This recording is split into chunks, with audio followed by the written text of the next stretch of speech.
หมายสูงพี่น้องผู้ปนเอาเขากูก็ค่ะคำก็ในก็ตรงแม่นอยู่คืนวันที่27เดือนธันเปียดปี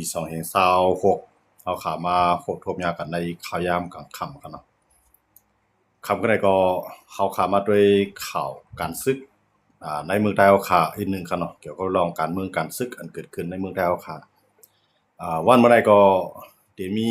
ข่าวอันตั้งตับซึก PNLA เขาไล่มาเข้าโฮมจอมตับซึกซีเรียส SSA เขาเนาะที่กันตู้หลงที่เวียงหมอกใหม่เขาเนาะอันนี้ก็ที่เอาย่างซึกมาอยู่หมอก70ปลาย8ก้อนี่เขาเนาะ78ก้อในอำใจว่ามาแค่กองกลางตัวซีเรียสอำใจเขาเนาะมาตอนตัดอีคมตั้งซีเรียสก็ภายดังตับซึกผีน่ะเขาในมวลตั้งก็เลยว่าเป็นตั้งตับซึกสิได้ตั้งตับซึกเพียนเขาในมวลตั้งก็เลยว่าเปลี่ยนผู้เขียนกันว่าอยู่นั่นนะครับเนาะไล่ตึกกันกำไล่ตึกกันปอดสายหมอกใหม่จังได๋มันก็มีปอดเมืองปั่นจังได๋ครับเนาะก็กะวันมื้อนี้เตียนตับซึก PNLA มาเข้าร่วมจอมซีเรียส70ปลาย8ก้อนั่นน่ะเฮาเข้ามาคาดลามด้วยว่ามันเปลี่ยนรองตั้งซึ่งหือแล อยู่ๆ PNLA ในซ้ำเข้ามาโฮมจอมตับซึกซีเรียสอีกครับเนาะ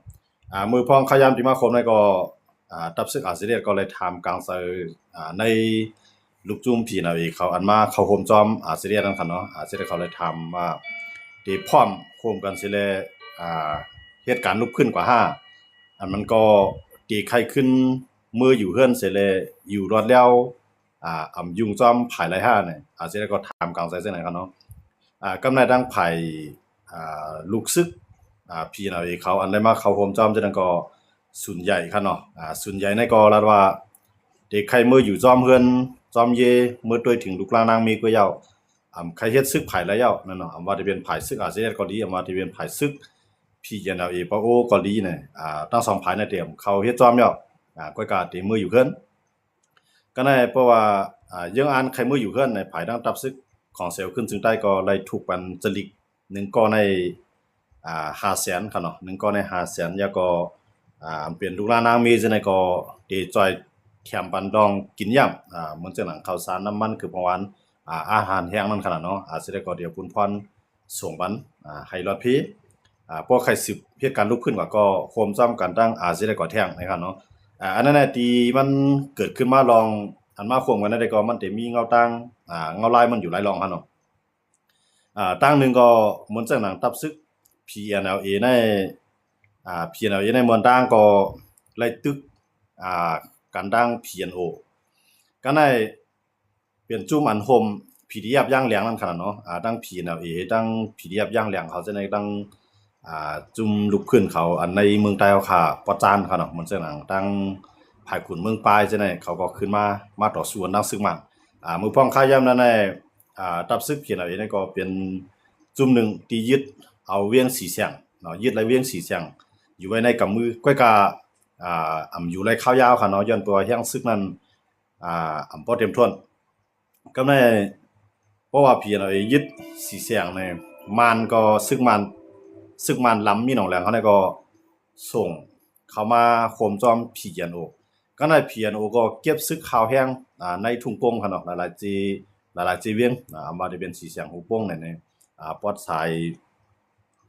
ตองกี้จังได๋หั่นเนาะภายทางเพียนเขาก็เก็บซึกข่าวแห้งกำในซึกมันก็เข้ามาแถมจอมเฮ็ดนั่นสิแลตั้งกลางหาวนี่ก็มานเอาเครื่องบินมังจอมดินในก็ปล่อย PNLA ปล่อย PNO ในเข้าตึกเฮ็ดอันนั้นก็เฮ็ดให้ PNLA ในเลยถอยงากออกกว่าค่ะเนาะก็ในเพราะว่า PNLA ในถอยงากออกกว่าในก็มีตังเลึกนั่นค่ะเนาะเพราะได้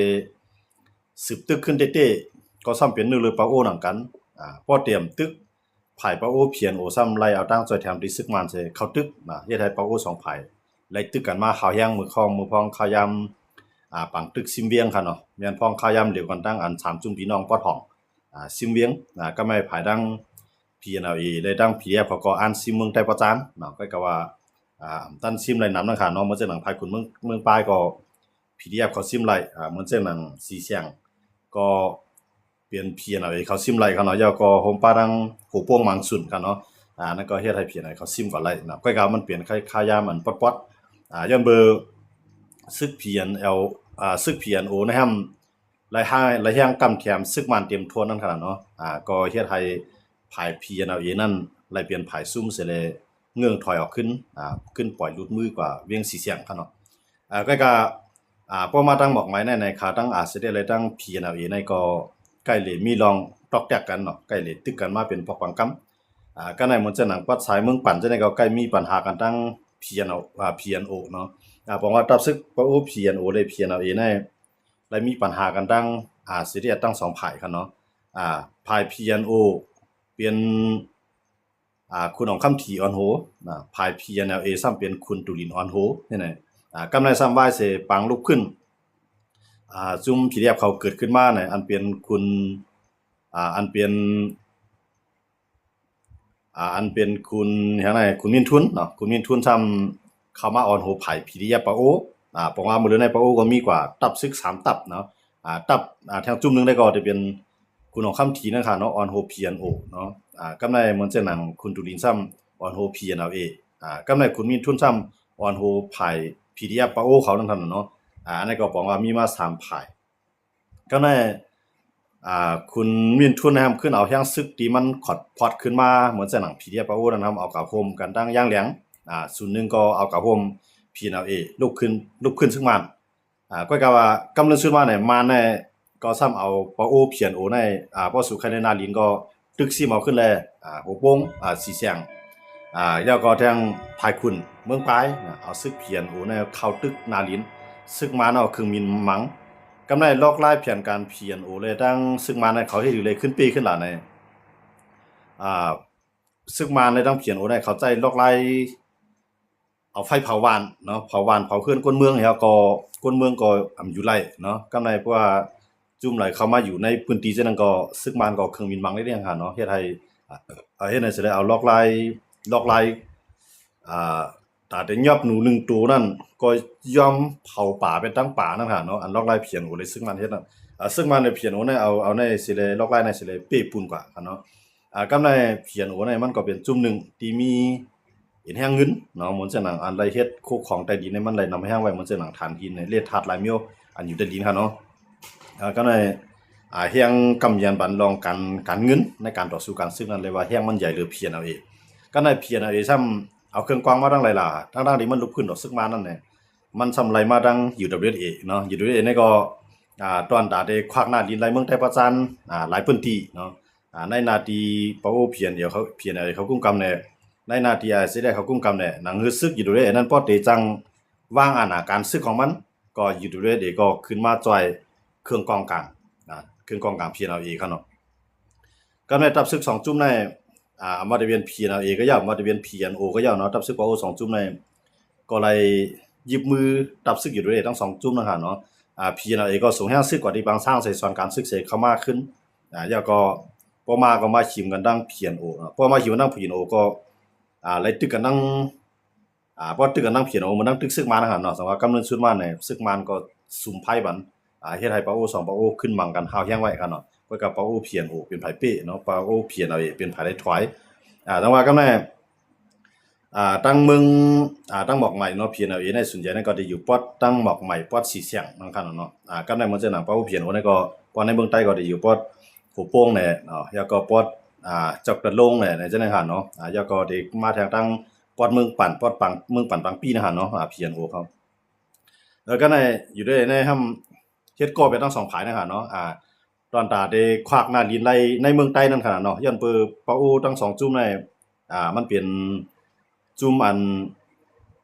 ฝ่ายนึงในจุ่มนึงในลุกขึ้นซึกมันจุ่มนึงในเฮ็ดก่อซึกมันเฮ็ดให้แสดงว่าอันลุกขึ้นซึกมันก็เรียนเฮ็ดก่อซึกมันเกาหลีซ้ำมีปัญหากันทั้งอาเซียนบ่เป็นจังได๋อยู่ด้วยทั้งอาเซียนก็ม่วนต่างก็ยังเป็นผู้เขียนกันมาคั่นเนาะก็ไว้หลังมาได้ก็ขึ้นอุกกันก็ในหนังฮือปาโอผีหนังฮืออยู่ด้วยเดจังตุ้งนึงเลยสายเมืองปั่นก็เลยมายิบมือ PNO ก็ในหนังฮือได้ตุ้งนึงเลยตั้งสายหมอกใหม่นั่นได้มันเฮียงซึ่งมันได้อยู่ด้วยมันเด่นไปกว่าเนาะก็กะเฮียงกองมันได้มันกว่าเยอะเนาะทั้ง2จุ่มในซื้อกองซื้อกองมาดีอยู่ด้วยคั่นเนาะก็ในทั้งเมืองปั่นก็ PNO ในควักหน้าลิ้นนะตั้งหมอกใหม่ก็คล้ายๆ PNLA ในควักหน้าลิ้นนะ ต้องเลยเอาตั้งใจทำดีกิจวิเดขึ้นมาที่ไหนกันเนาะแต่ว่ากำในวันเมื่อในซ้ำ PNLA ในซ้ำมาโฮมอาเซียนเนาะมาโฮมอาเซียนในก็ชื่อว่าชื่อว่ามาแขกกองหันเนาะมาโฮมมาโฮมกันเนาะหันเนาะเพราะตาที่โฮมกันในจุมีกองกันในเมืองใต้เนี่ยมันจังอาเซียนก็ยามรัดไว้แต่สิว่าเฮายินมือหากู้ภัยตาได้โฮมมือกันเป็กซ้ำว่าเฮาเป็นอันเดียวก็เฮาอย่าปิดตึกกันขึ้นเนาะอาเซียนมันมีpolicy ยินมือหาเจ้าคือหลายๆคืออยู่เนาะหันเนาะก็เฮียงเลยเพียนอะไรซ้ำเลยมาโฮมาซีเรียสเป็ดล่ะเนี่ยพวกมาโฮมาซีเรียสในทางตั้งนึงในมันได้เงียเพียนอูนั่นค่ะเนาะมันเงียเพียนโอ้เลยซึกมันก็เป็นอันอยู่ยากนั่นค่ะเนาะแต่ว่าก็เลยมาโฮมเป็ดซีเรียสมันมานำเกาะเนาะมาหมก70 บาทเป็ดเกาะเนาะ70 บาทเป็ดเกาะในก็ที่เป็นก้นซึกเนาะที่เหลือก็ที่เป็นนั่นลูกนางเมฆเขานั่นค่ะเนาะที่นี่ก็เลยว่ามาโฮมกันเป็นอันอย่างนึงเนาะซีเรียสก็อะไรเพราะมันมาโฮมมันจังได๋แน่เพราะว่าซีเรียสได้ดังเพียนอะไรเขาอุกันได้ลีมันก็ได้เป็นในทางลงคนเมืองไทยนะกำไรดังเพียนโอเลยดังซีเรียสในหมู่กูปอกในเขาผิดกันก็ไว้หลังมาเขาขึ้นลีกันลีกันนั่นเลยหมายถึงว่าเขาความจ่อยกันคั่นเนาะก็เขามาอยู่ในลูกจุ้ม NCA เหมือนกันนั่นค่ะเนาะเขาเป็นจุ้มมันที่ลงลายมือ NCA เหมือนกันดังเพียนโอเลยดังซีเรียสคั่นเนาะก็ได้ลองตึกกันในวงการเศร้าคือเฮาหนังกันเนาะมันจะหนังป้าโอเพียนเอาเฮตั้งอาซีเรียสเนาะยาก็ป้าโอเพียนเอาตั้งอาซีเรียสลองตึกกันก็ลดยอมลงกว่ากำในป้าโอเพียนเอาได้ตั้งป้าโอเพียนโอนั่นก็ในค่ายาหมดเหลียวเขาก็ในตึกกันนั้นในตึกกันเตี้ยๆนั่นขนาดเนาะย้อนปือภายเพียนเอาเขาย่อมถอยบันเนาะย่อมถอยบันเวียงสีเสียงอันที่เพียนโอเขาเอามือมันตั้งในเพียนเอาเขามือซิมกุมกับไว้นะครับเนาะก็ไว้หลังมาซึกมันได้ตั้งเพียนโอขึ้นฮุบเลยขึ้นเพื่อนนั้นก็ต้องว่าลองฟังตึกนั้นกึดเจียนลงกะกำไรทำเพราะว่ามันกึดเจียนตั้งวัดสายสีแสงในกำไรตั้งเพียนโอก็ทั่วยังซึกขึ้นมาตอนตัดได้ปิกไว้ย่างเหลียงหนังคือตับซึกย่างเหลียงเตรียมจังขึ้นมาก็แม่หนังคือ PDF ย่างเหลียงเขาเตรียมจังขึ้นมาในเพราะโอเพียนโอในก็เลยครับปุนพรที่ซึกมันเนาะซึกมันเอาปันปุนพรเพียนโอเสเข้าตึกเขาตึกเอาที่อยู่นั่นครับเนาะมันจะหนังดังหนังคือเตรียมจังขึ้นมาดังสีเสียงหนังคือเตรียมจังขึ้นมาหัวโป่งหนังคือเตรียมจังมาดังจอกกูอ่างโตหนังคือซึกย่างเหลียงจังได๋พีผมว่าดังพีเอาเขาจังได๋หนังคือเตรียมจังควันแห้งกันไล่เลยทุบซึกเพียนโอเลยซึกมานั่นครับเนาะแต่ว่าเพราะว่าเขาซิมไล่ที่เวียงสีเสียงขึ้นเอาในลองนับปะอุดตึกกันก็เย็นลงกว่าก็ไม่ลองซีเรียได้ดังเพียนโอได้ตีในเขาก็ตึกกันมากขึ้นเอาคั่นเนาะแต่ว่าปะเพียนโอก็ได้ตึกภายไรผมได้ตึกภายไรก็เอาย่างซึกในเข้ามาปิกไว้หนังคือย่างเลียงเต็มจังทั่วย่างซึกขึ้นนำเมืองไทยก็มาปิกไว้ดังภายขุนเมืองปลายหนังคือเต็มจังมากำแถมย่างซึกกันนั่นเนาะเพราะว่ามันขึ้นมาหลายดังไหนเนี่ยมันได้ขึ้นก็ดังเกี่ยวกูอ่างโตเนี่ยมันได้จังลามมาถึงดังเมืองกึ่งจังว่าอันนั้นซึ่งมันก็ปิกเสียนต่างในพวกย่างเลียงเข้ามาในเมืองไทยเนี่ยถึงนั้นมันได้ยาวมันได้ยาวก็มันเลยมาโฮมมือกันดังซึกปะโอทางจุ่มนึงคั่นเนาะกำในเพื่อจังนั้นมันได้จังก็จุ่มเตื้อต่อเอ็นแฮงซึกมันจังว่าซึกมันก็เอาปะโอเพียนโอในเข้ากับอยู่ทางภายขุนเมืองปลายเนาะเข้าตึกเนาะเข้าตึกเนาะภายขุนเมืองปลายในก็เฮ็ดให้ซึกมันในขึ้นซิมไหลขึ้นนะครับเนาะในเวียงมันก็วันนอกแต่ก็ซึกPDF เขาก็ถึงอยู่ไหลนั่นขนาดเนาะแต่ว่าอันนี้ครับเป็นเข้าคำมาด้วยในเงาลายซาวคือเขาไปพอมันอันเร็วกันในเซต้าก็มันตึกกันได้ก็มันก็อะไรเป็นแนวมันเป็นเงาลายตีอยู่นั่นขนาดเนาะตั้งนานมาได้ก็คำฮู้ว่าบ่ซึกมันแก่นแข็งอยู่ได้ปะโอเพียนโอก็เตรียมจังผัดซึกมันเพราะว่าซึกมันได้เรียบอ่อนๆมาซึกปะโอเพียนโอก็ได้จังผัดซึกมันอยู่นั่นค่ะเนาะค่อยกลางเงาลายหมดเลยได้มันจังผัดซึกมันผัดซึกมันก็ซ้ํเป็นไรโคมกันปะโอสอนในคำที่ว่าเขาได้จับผิดกันมากกันเนาะเขาผิดกันมากถึงแล้วค่ะเนาะเขาผิดกันมาเจ็บมือปานเจ็บมือปานเขาติจะลูกเอาตั้งตัดถงเมืองมอนมาค่ะเนาะบางส่วนก็ลูกตั้งเมืองย่างแหลงมาบางส่วนก็ลูกเมืองมอนมาเขาผิดมากันตอนนี้มื้อนั้นเนาะค่ะเนาะก็ว่าเขาผิดกันในสิตาก็ต่างฝ่ายต่างเหตุการณ์นะคะเนาะก็เบิ่งยากกันก็ตึกกันนี่แต่การตึกกันแห้งๆได้ก็มันตึกที่จะมีมามืออันซึกมันเลยดังเพียนเอาเขาตึกกันเนาะเพราะเพียนเอาเลยซึกมันตึกกันนี่ก็เพียนโอก็เข้ามานั่นน่ะเนาะเฮ็ดอะไรเลยซึกเปาในขึ้นตึกกันหาแฮงเนาะก็ว่าซึกเปาสองฝ่ายนั่นได้มันก็ได้ตึกกันดังซึกใต้นั่นขนาดเนาะในขายามหมดเลยก็มันได้ตึกกันดังซึกใต้เมืองต้านได้มีซึกใต้ทางจุ่มนึงเหมือนจะหนังRRPP นั่นค่ะเนาะ RRPP ปฏิมาซึ่งใต้ในก็โคมตั้งตับซึกอยู่ด้วยทั่วยังซึกมาตั้งจาน มาดังเมืองกึ่งมาดังเจ้ากูอังโตมาดังหลอกจอกเมืองเปียงยาก็ขึ้นมาดังโหปงมาดังสายสีเสียงโหปงยาก็ปางหลงลอยเหลี่ยมเนาะซึกIPP ก็มาจ้องมาดังไหนเนาะยาก็มาจ้องมาดังดับซึกอิดเรดเอเมื่อนั้นได้ก็ที่เขามาได้ก็เขามาลึกซีเรียสนั่นค่ะเนาะลึกซีเรียสนั่นค่ะซีเรียสในติดถอยออกตั้งเมืองกึ่งไล่คาเสียงยาก็ลึกลำมานะคะเนาะบ่ลำมาก็อยู่ไปตั้งปฏิไม่สูงจึงได้เมื่อนั้นได้มันจะมีปฏิไม่สูงจึงได้ที่มีอยู่ด้วยก็อยู่ด้วยเนี่ยมันเลยออกชื่อเนาะมันลาดว่ามันเปลี่ยนตับซึกปฏิไม่สูงจึงได้มากใส่ซื้อคู่ปฏิไม่สูงจึงได้มากเนาะกำในเทียนเอาก็จอมมาเหมือนดังค่ะเนาะเทียนเอาเก่ากายเมื่อนั้นได้มันไปเกิดขึ้นปังตึก1027นั่นค่ะเนาะบ่เขาลือว่าสิได้ย่ำคือก็ปังตึก1027ก็เกิดขึ้นนั่นค่ะเนาะเมื่อนั้นได้ก็เฮ็ดให้ปฏิไม่สูงจึงได้ในทั่วยังซึกมาเมืองไต้ประจานในเลยว่าเฮายังว่าติค่ะเนาะกำเนิดมาเนี่ยปะโอเพียนโอดังซึกมัน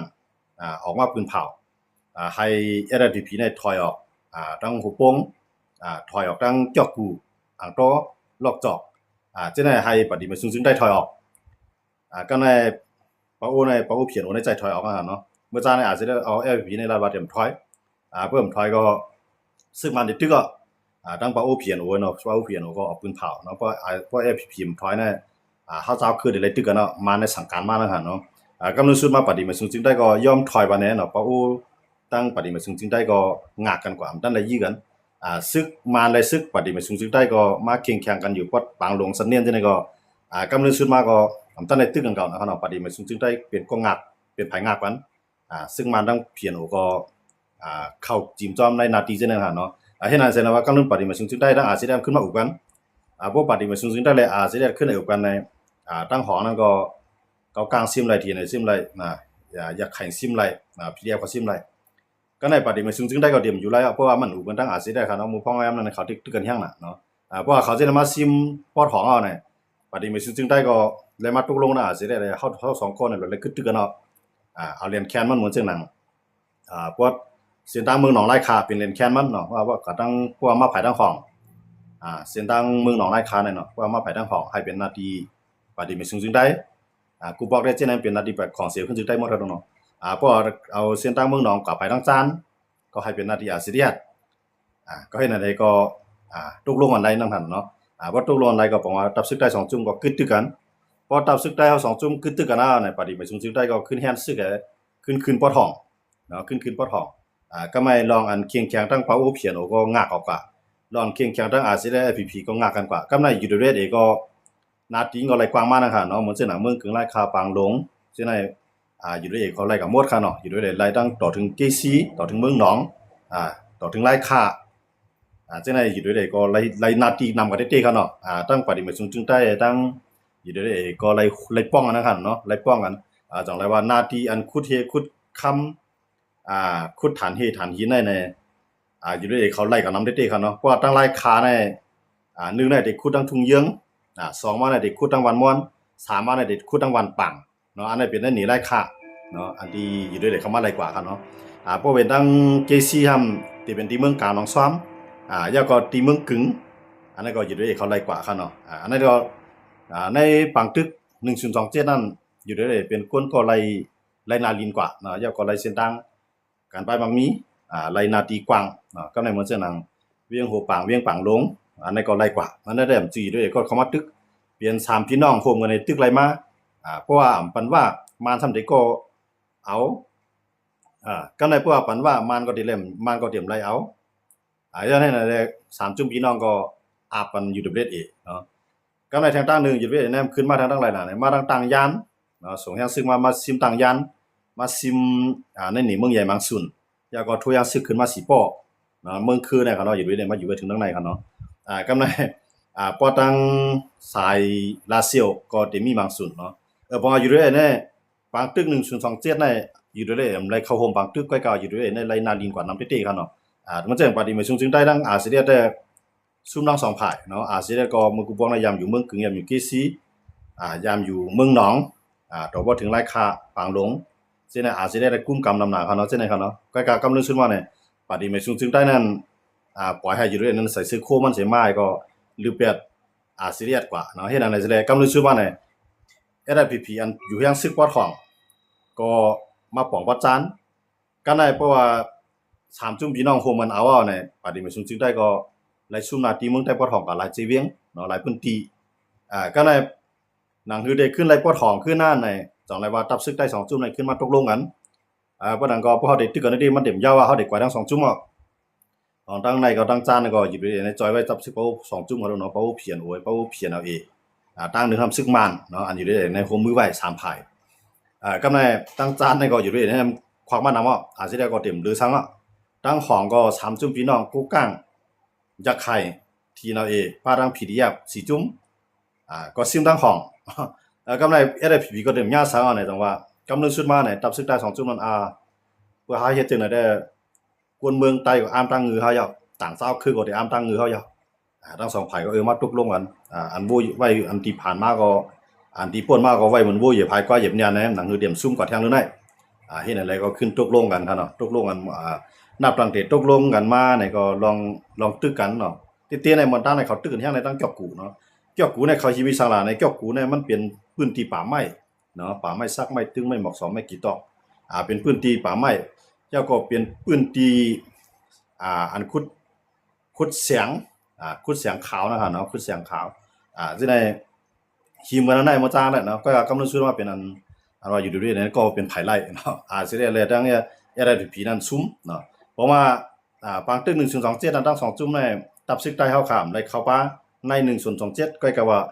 ตับซึกใต้เฮาขาซุ้มทั้ง2ไผเนาะในนาทีเมืองใต้ประจานก็อาจจะได้ซุ้มกับทั้งน้ำในนาทีปอทองก็ LPP ซุ่มกับทั้งน้ำเนี่ยกำลืนมาก็ขึ้นไหลอุกัน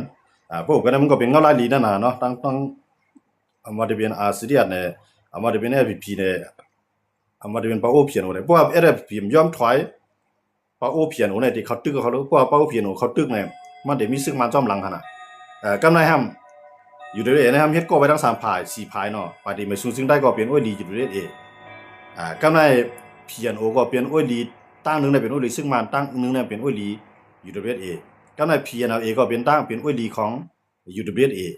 ย้อนนั่นแหละอยู่ด้วยในเฮ็ดก็ไปกุจุ่มคั่นเนาะมีอาสิได้จุ่มเดียวที่อันอยู่ด้วยนำเฮ็ดก็เต้ๆเนาะเฮ็ดก็2ก้อนในคำเฮ็ดก็กันมันกับ10กันอยู่เองเขาเนาะบ่รู้กันรู้ไปแจ้งกันปองแรงกันกว่าก็ว่ามันเป็นเขาว่ากำดามือในท้องนั่นน่ะเนาะทั้ง2จุ่มในคั่นนะเหมือนจังนั้น FPP อยู่ด้วยแน่เหมือนจังนั้นสิได้ดังอยู่ด้วยเนี่ยมันเปลี่ยนกำดามือในท้องดอกกันไงปล่อยตัวแทนอุกันก็อุบอยู่ก็ว่ามันจังเกิดขึ้นบางตึกเลยกูมือเพราะซีเรียสก็ตึก FPP ก็เลยตึกดังอยู่ด้วยเพราะซีเรียสก็ตึกซึกมันก็เลยตึกป้าอยู่ด้วยมันเป็นจังได๋เปียนะฮะเนาะต้องว่า FPP ก็เอาเขาว่าอยู่ด้วยก็เอาข้าวยำหอมแฮงหาเงินควักแฮงซึกซีเรียสก็เอาข้าวยำหอมแฮงหาเงินควักแฮงซึกทั้ง2ฝ่ายกันเนาะก็ว่าซีเรียสซ้ำมีโอ้ยลีที่มาจอยมันในการในปังตึกเมืองไทยเนาะอันสิได้ก็เฮ็ดก็ไว้นะย่างเผือกย่างแหลงม่อนเขาสิได้เป็นลูกจุ่มอันลงลายมือ NC นั่นขนาดเนาะก็ว่ากำลังสุดเพิ่นถอนตัวออกหมดเนาะมันจะหนังย่างเผือกก็ถอนตัวอันถอนตัวในมิติ KPI กันเนาะมันจะหนังย่างเขียนอยู่ถอนตัวใน NC ย่างแหลงได้ก็เหมือนตั้งเป็นพูลิเพียนนะครับลูกเนาะย่างแหลงเป็นพูลิเพียนมันตอนในลงในลายมือ NC ก็ว่าม่อนลงก็ไม่ปะอูเพียนโอลงปะอูเพียนเอก็ลงเนาะหลายภายลง NCA ก็การในเขาลง NCA ในคำได้พวกมันในการซื้อเขาการเมืองเพื่อการเมืองเขาพวกมันอุบก็การเพื่อการซื้อในเฮ็ดไผเฮ็ดมันกำในอยู่ในแอป PCC ห้ำอยู่ด้วยอันโหเขาในซ้ำพวกมันทางการเมืองพวกมันทางการซึกพวกมันทางการป้ายมักมีเขาพวกมัน3อันเพราะว่าเขาตึกเจ้าคือดอกเจ้าคือในเขาพวกมันหมดก็การบ่ตึกซึกมันในเขาเฮ็ดไผเฮ็ดมันเฮ็ดจังได๋ในด้านใน7จุ่มบ่ทองก็เนาะก็ในเปรียบจุ่มดังจานในห้ำพอเป็นซึกบ้านบ่ตาอุบเขาคุมันอุบบ่ตาตึกไผตึกมันเขาก็จังได๋กำในอาสิเรียนในเพราะว่าตึกเจ้าคือดอกเจ้าคือหนังกันก็ย่อมันเต็มมีลูกจุ่มอันลงลายมืออันสีในเขามาตึกจอยมันต้องว่าอาสิเรียนนั้นมีไว้ก่อตั้งการศึกษาที่เขาตึกซ้อมกันเนาะมันมีเหมือนจังว่าบ่มีก็เหมือนจังย่างเผือกย่างแหลงมันอุบกันไว้ก็มันจะเอาเข้ามาน่ะเนาะเพราะอาสิเรียนข้องเอาย่างเผือกย่างแหลงเข้ามาตึกในกำลืนสุดมาย่างเผือกย่างแหลงมาไลนาดินเฮาก็เตรียมถอยขึ้นในกำลืนสุดมาก็ได้ตื่นขึ้นน่ะเนาะจังว่าอาสิเรียนยอมเจ็บก็เหลียวยาก็ยอมห้องโอ้ยดีเข้ามาเนาะเต้ๆในเขาคงมาต้องการซื้ออยู่ย่างเผือกย่างแหลงไงตั้งซีเรียสครับเนาะเหมือนตั้งในเขามาต้องการซื้ออยู่ก็กำลืนสุดมาในเขาก็เลยมาจอยกันเต้ๆครับเนาะเยอะมาใน สิได้เนี่ยยอมห้องอุ้ยหลีมาสิได้นำบ่จึงขนาดนี้พอเฮาเอาย่างเผือกย่างเหลียงมาให้ก็เข้ามาตึกมันสามารถตึกขนาดนี้ติมาตึกอยู่ได้ตั้งตึกปฏิมาซึ่งจึงได้เนี่ยมันเป็นเจ้าคืนนำกันสังว่าตึกเป้กว่าย่อก็ตึกขึ้นมานสังว่าสิได้ในวนนั้นได้เนาะวนนั้นได้สิได้ก็ได้ยอมห้องมาก็ขันเจ็บก็เลี้ยวย่อก็ขำอื่นเลือดตัวเก่าเนาะย่อก็ขึ้นถอยหลังในสิได้ยอมคั่นเนาะยอมอื่นเลือดตัวเก่าเนาะจังกันได้ติกว่าตั้งนานมันเจ้าขนาดเนาะติกว่าตั้งนานได้เดียวในปฏิมาซึ่งจึงได้ในมันใครตึกก็มันก็เลยตึกก็ย้อนโอ้ยหลีมันในดูเลยนาลีเมืองใต้ป้อถอให้ก็ปันแห้งมันเต็มทวนเนาะว่าที่เป็นทีนว่าที่เป็นเก้ากลางว่าที่เป็นยักษ์ไข่ว่าที่เป็นค้างป้าทั้งซึกมานคั่นน่ะอันปันแห้งเขาทั้งมวลตั้งเนาะแต่ว่าสิได้ในทับมือให้ถอยในถึงกับเรื่องสุดมาในไหลซุ่มเมืองใต้ป้อถอทั้งเสียงเนาะซุ่มเมืองใต้ป้อถอทั้งเสียงนำก้าในกำในอันเป็นซึกค้างทำวนว่าสิได้ดังใต้เหลียงในโฮมกันกำในซึกค้างในดังปฏิบัติจึงได้นำขึ้นโฮมมาในว่าทุบใต้เหลียงแท่งตีภาคก้านเนาะอันนั้นเฮาคำว่าในภาคว่ามันเหมือนจังว่าใต้เขาในมันชุ่มเหยียดมากนะครับเนาะค้างในมันโฮมปฏิบัติจึงได้ตึกลืบสิได้ออกป้อทองกำเรื่องสุดมามันวนว่าใต้เหลียงเลยดังสิได้มันจำใจกันเนาะย้อนอะไรกำเรื่องสุดมาเนี่ยซึกค้างนั้นขึ้นมาโฮมตั้งปฏิบัติจึงได้ขึ้นกับตึกใต้เหลียงแท่งตีภาคก้านแท่งกันเนาะอันไหนมันซึกค้างในเหมือนตั้งในมันมาโฮมตั้งสิได้ครับเหมือนตั้งในเขาค่อยกันได้ครับเนาะปล่อยกันไว้ที่มีย่างเผือกที่มีย่างเหลียงที่มีค้าง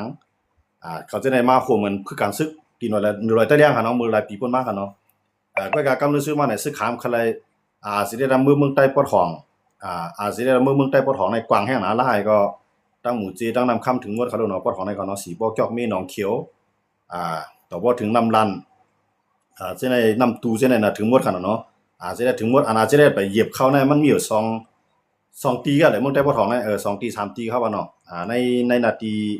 อันเก่ากลางกุ้มกำได้มันไปกว่าเนาะต้องเพราะสายหมู่จีเนี่ยมันถึงน้ำหนาวคั่นเนาะปอดปางซ้ายปอดทางสิได้สิได้ถึงน้ำหนาวเหมือนต่างคั่นเนาะ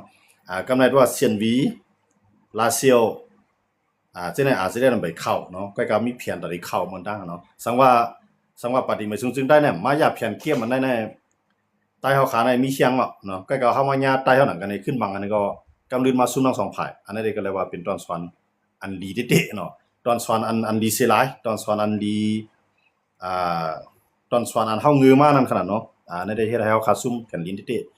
ก็หมดแล้วในใต้มานั่นได้มีในสายตาเพิ่นนั่นขนาดเนาะต้องว่าอันนั้นก็กำไรทั้ง2ฝ่ายในของว่าตกที่นั่งลำบากเนาะหาตกที่นั่งตกตั้งหยาบทั้ง2ฝ่ายเนาะผีก็ตั้งห้องก็กล้ามว่าซึกค้างได้ขี้มาว่าซึกโกกลางได้มังว่าซึกเทียนได้มังว่าในมีตั้งเลือกหั่นนะเพราะว่ามันตึกสิได้ตั้งในเนี่ยตั้งบุญก็มันก็เคไลตรงนั้นมันก็ยอมงากปันบ่ยอมงากปันสิได้ก็จังมื้อเนาะทั้งมื้อกึ่งทั้งหลายคาสิได้สิก็ได้